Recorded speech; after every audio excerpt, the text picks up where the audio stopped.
Hi, it's Adam from Reality Manifestation, and within this video I'm going to be going through why weight loss is all in your head and how to keep the weight off.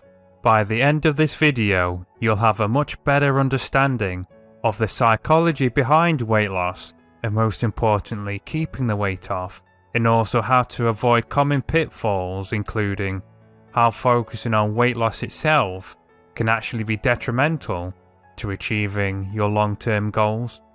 With that said, let's get straight into it.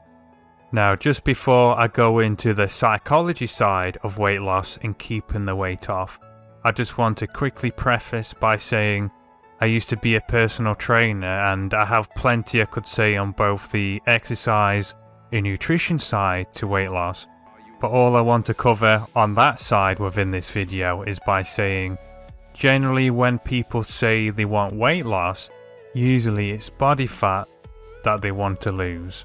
And just weight loss itself could be muscle loss, it can even be water weight that you're losing.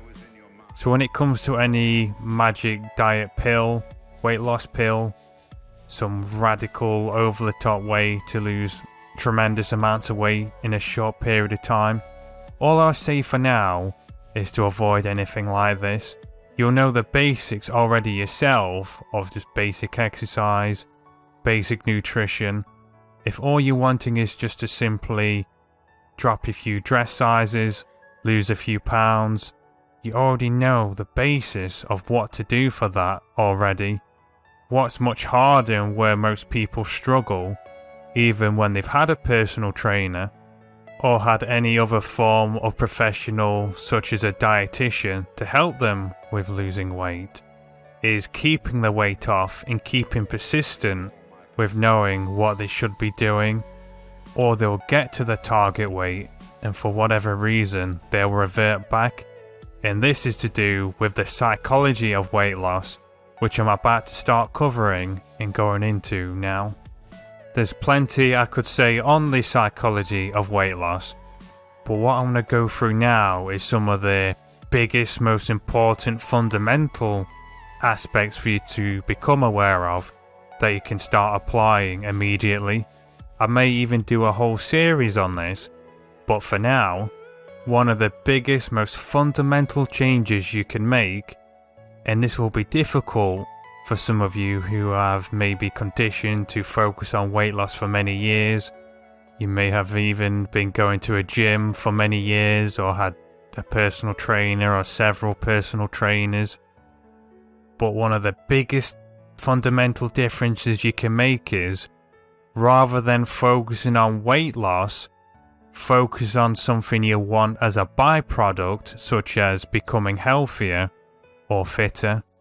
And the reason for this is, and this has even been backed up by studies, and this is how I first came across this, is when people focus on generally living a healthier lifestyle that leads to actions and behaviors that as a byproduct also lead to weight loss, actually lose more weight, but most importantly keep the weight off. Because when people focus on weight loss, this is painful to our minds. Our mind's two prime motives are to either help us avoid pain or to gain pleasure. In dieting, for example, is restricting yourself from something.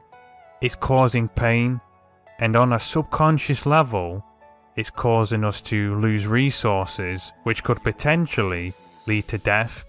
And this is why, for the majority of the time, people are having to use willpower and fight against themselves to go on a strict diet, which on a physical level, which I'm not going to cover on this video, is not the best way of losing weight or keeping weight off rather in the first place. But more importantly, on a psychological level, it leads to you associating pain to the way that you're eating, which again, our mind's two prime motives is to help us either avoiding pain or gaining pleasure, and avoiding pain being the strongest out of the two. So if your mind's associating pain to the way that you're currently eating, it'll only last for so long till your mind's fighting you to go towards sabotaging your weight loss.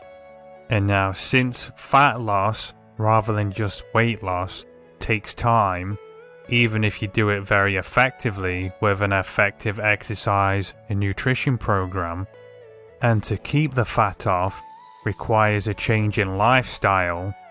This is why focusing on going towards becoming healthier, fitter, or something else along those lines leads to much greater results, because you'll be associating pleasure, because you'll be focusing on eating healthier, exercising to improve both your physical health and your mental well-being, rather than seeing it as a chore and punishing yourself because you keep focusing on losing those extra pounds.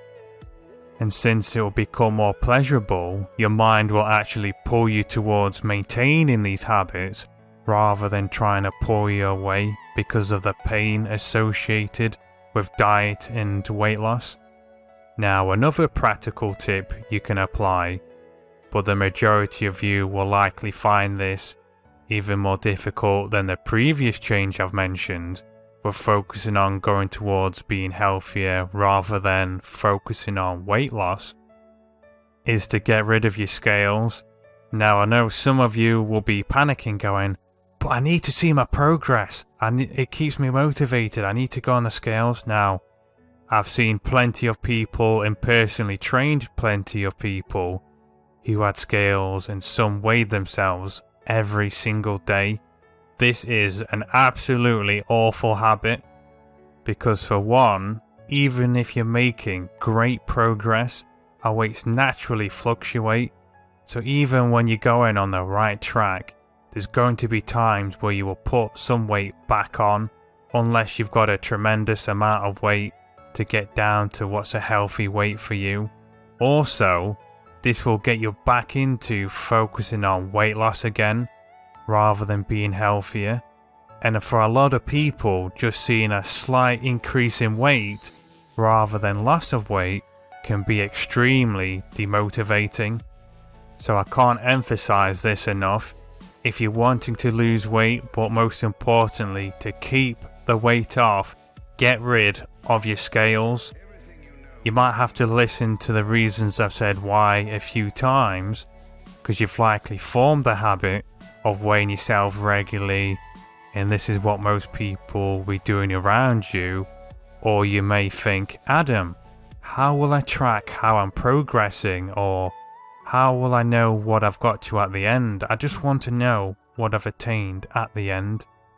You'll be able to see within yourself and the changes within your physique or how your clothes feel. There's plenty of other ways of being able to track your progress you'll be able to see without actually seeing your weight.